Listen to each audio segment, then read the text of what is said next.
ઇતિહાસ કેવી રીતે શરૂ થયો?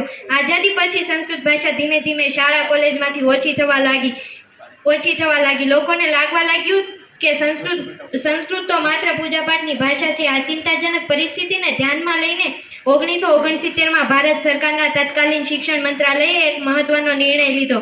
કેન્દ્ર સરકારની સંસ્થા કેન્દ્રીય સંસ્કૃત બોર્ડની ભલામણથી નક્કી થયું કે સંસ્કૃત ભાષાનો પ્રચાર અને પ્રસાર કરવા માટે એક ખાસ દિવસ ઉજવવો જોઈએ અને તે દિવસ તરીકે શ્રાવણ પૂર્ણિમા એટલે કે રક્ષાબંધનનો દિવસ નક્કી કરવામાં આવ્યો. ત્યારથી દર વર્ષે શ્રાવણ સુદ પૂનમે સમગ્ર ભારતમાં સંસ્કૃત દિવસ ખૂબ જ ગૌરવ સાથે ઉજવવામાં આવે છે.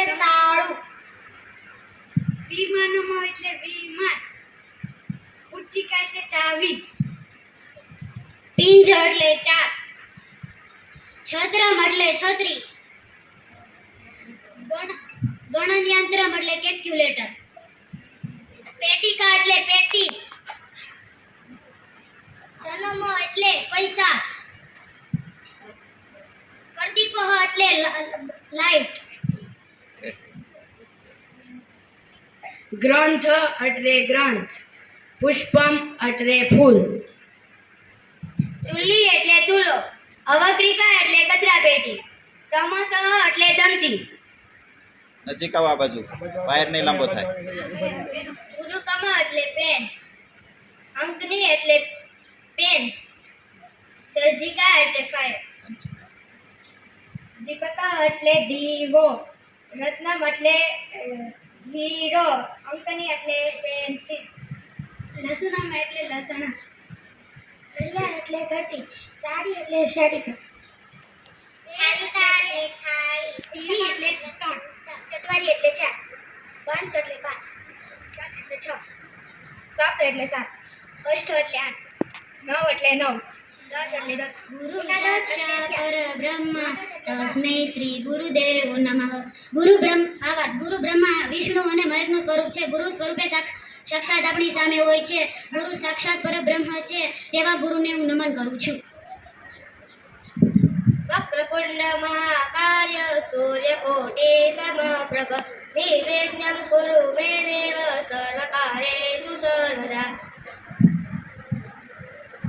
નમસ્તે શારદે દેવી વીણા પુસ્તકધારિણી વિદ્યારંભ કરિષ્યામિ પ્રસન્ન ભવ સર્વદા.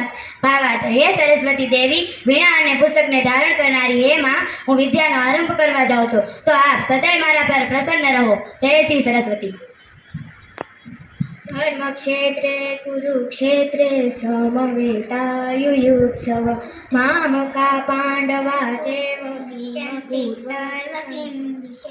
પૂજન્તે તે ત્વગં પાપા તે પચન્ત્યાત્મકાरणं યત કરોષિ યત શ્વાસી યજુર્હોષિ મદાસી યત પચ્યતુ એ હેતુથી આપણે ત્યાં 25 થી 31 ઓગસ્ટ 2026 દરમિયાન સંસ્કૃત સપ્તાહની ઉજવણી કરવાનું આયોજન થયું છે.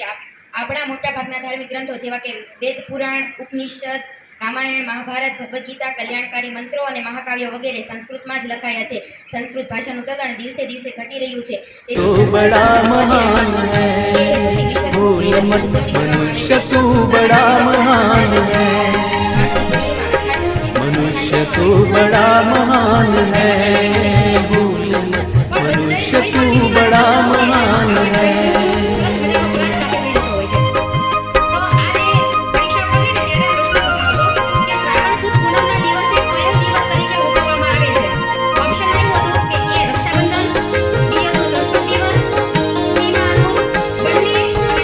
जो चाहे पर्वत पहाड़ों को फोड़ दे, तू जो चाहे नदियों के मुख को भी मोड़ दे.